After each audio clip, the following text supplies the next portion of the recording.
from day one of camp under Scott Satterfield? I think it's definitely a change up from what I'm used to. But since we had spring ball, it's kind of flowing the same exact way. Things are quick, so you got to take advantage of what you're doing every rep. So it's just one of the things where you have to take advantage of every single play because it's going to move a little quicker out here.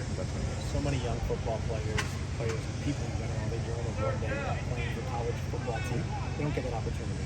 How would you describe them what the first day of fall camp is like?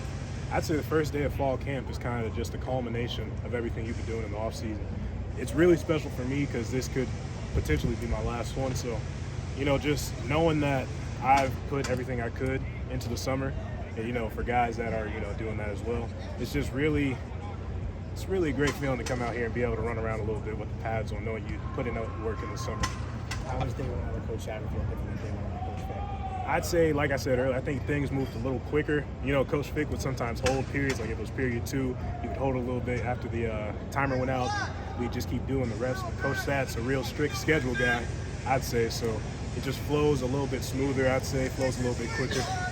You're one of the OGs on this team now. How does that feel? What does that look like? Leadership, holding guys accountable, that kind of stuff? Yeah, I just think it's, for me, I take a lot of pride in the fact that guys can look up, and see me doing the right things. I take a lot of pride in continuing to do the right things and kind of being, the guy that you can look to and say, okay, that's what I should be doing. So especially for younger guys, I say it to the guys in the locker room. I'm not really the most vocal, loud guy. I try to take the impression or take the position of a sheepdog versus a shepherd.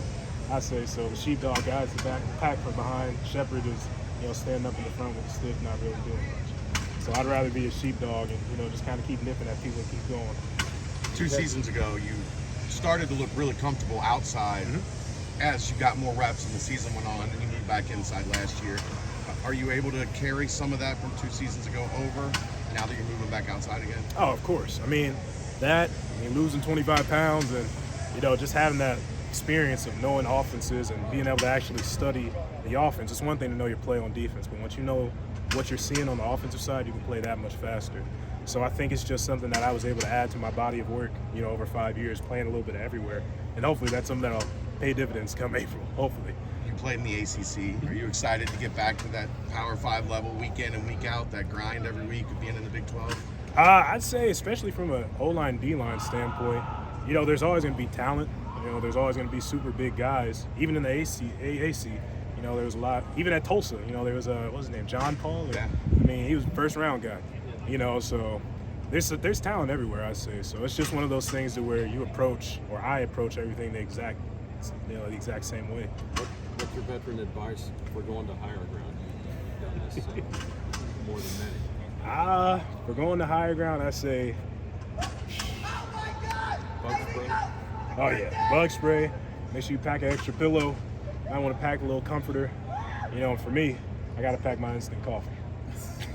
You lost 25 pounds. How much are you going to gain back? Eating that food, man. I have to hold back a little bit. Hold myself off a bit. Salad bar. Salad bar, fruit bar. I'm a big fruit guy. With the defensive line doing everything that he did last year, earning national recognition, you said there's talent everywhere, but this is going to be a big challenge. What's the message? I know you're not a vocal guy, but going into camp to be ready for week 1? Coach B said it the best. We have to earn respect. Respect is a big thing. It comes in a lot of different ways. So earn respect first from your brothers, then, especially in camp, earn respect from the offense. Then going into EKU, earn respect against your opponent. So the first thing we need to do is earn respect, amongst ourselves, which we've been doing, and now earn respect against the offense once we get these pads on. So then we can look towards ECU or EKU and keep earning respect there. You told us down You're at not a big vocal guy, but you are a vocalist. Would you be singing at higher ground? I might be doing a little singing in the shower. If Zach tells me I got to sing a little something here or there, I wouldn't be mad, but I might see a little something pop up. You told us down at Big 12 Media Days that this defense was a 180 from last season. Just talk about how you're adjusting to that here as camp starts. Yeah, definitely for me, especially moving to play DN, it feels a lot more free, a lot more fast. It's a big difference from, striking and holding versus ripping and getting upfield. For a defensive guy, D-line guy that really likes to move laterally and cut upfield, that's something that you could really put in your back pocket and go and run with and be extremely productive with. So every day I'm just trying to, get my feet tighter, get my hands tighter. And it's kind of one of those things for me that at least feel more natural than what we were doing. I can't speak for everyone else, but from the looks of the D-line, it looks like it feels a bit more natural for everyone. So it's just a lot more free and a lot more aggressive. We know a lot about you and Dante. Tell us a little bit about Eric and the progress he's made. He looks like he's ready for a breakout. Oh, yeah, easily. I mean, he had a great season last year. You know, he's one of those guys. He was a nose tackle when I first got here, which was baffling. You lost a human. I know. He is a nose. So, you know, he moved out to DN. He was there last year, and, you know, he really made a name for himself last year. He's just one of the guys, one of the better guys we have in the D-line room on the edge.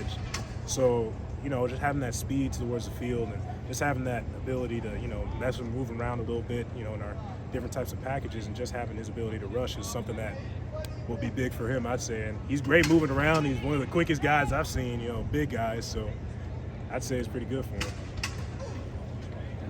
Thank you. I grew up with sheepdogs.